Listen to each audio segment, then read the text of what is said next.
57 East 1st Street. Only room for 6. It's currently scheduled for 4 p.m. It's in the letter that was sent out. Ma'am, you were next. I think the majority of us don't really care how pretty these homes are. The majority of us came out here because this was a golf community, and there was a driving range, and it's a Pete Dye course, and so you really have to practice. So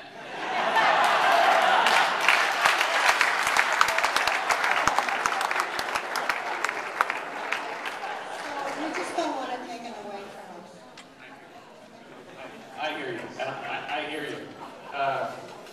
I've not played Red Mountain Ranch in a long, long time, but the last time I did, it beat me up pretty good. So I appreciate your comment. Let me just spend just a second touching on an item there, so that there's an understanding. Those who've been members of Red Mountain Ranch Country Club, golfing members for a long period of time, will remember that the driving range wasn't always in the current condition it was in. The previous owner had let it kind of go to seed, so to speak. The current owner, Shelby, plowed $200,000 into that driving range to try to bring it up. And he also found a lot more money. I believe you all who are members benefit from that. You don't use it?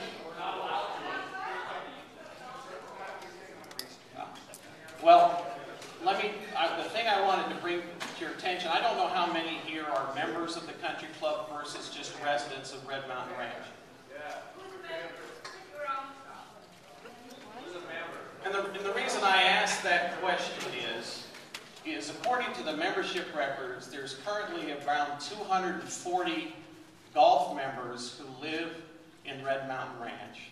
There's another 100 plus or minus golf members who live outside of Red Mountain Ranch, because you're not required to be a resident to be a member.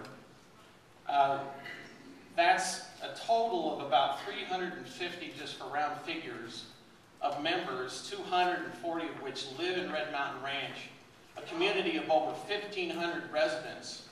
Those other 1,500 residents have absolutely no access to the driving range, the golf course, the swimming pool, or anything else.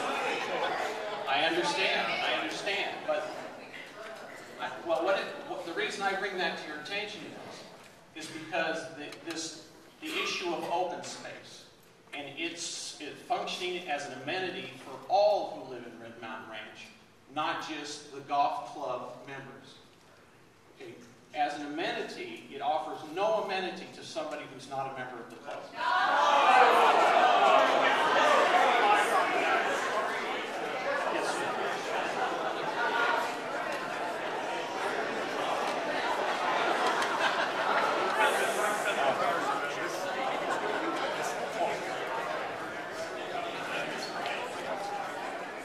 I was a member of Mesa for 8 years. I just joined for a month. When I was filling out my application, I mentioned 3 or 4 times how much I like that driving range being where it is, because my house is a mile away. No one ever mentioned this to me when I was filling out my application. I find that a little curious. I don't know what to tell you. I'm not involved with membership. So there's a bunch of folks that are raising their hands and they're going to get a chance first. Yes, ma'am. All right, you mentioned that you are pursuing a continuance of the hearing by the City Council. No, I didn't say that. I said we were taking that into consideration. I think that we need to find out from the council person how we can encourage that there be a continuance so that more of the residents of Red Mountain Ranch can be at the hearing that we need to be at. Well, I think Dina's hearing you now, and you can certainly, Dina, I don't want to tell them how to contact you. Do you want emails, or what would you prefer?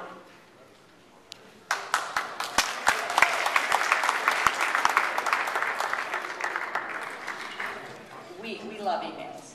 So if you go to the mesaaz.gov website, and go to City Hall, you can email the mayor and the whole council all at once.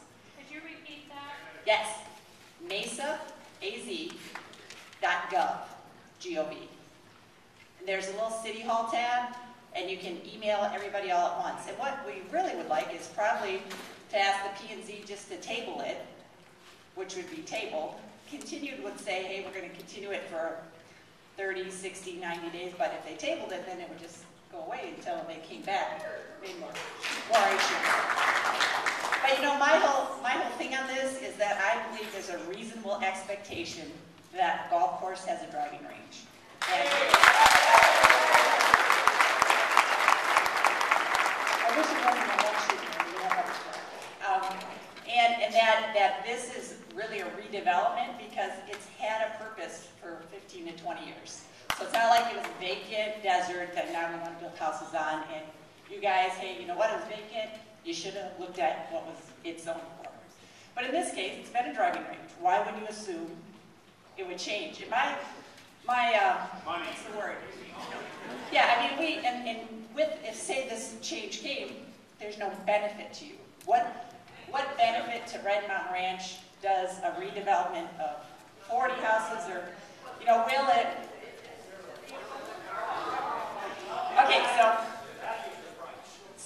I'm trying to think of the word. The thing that I try to use for an example, I can't think of what I'm trying to say, is say you lived on a water ski lake property. So you have a reasonable expectation to have the lake in your backyard because you use it to water ski, swim, blah, blah, blah. So someday they say, you know what, we're filling it in and we're putting in condos. You don't expect that. You bought a house on a water ski lake, you'd assume the lake would always be there. I think this is exactly the same.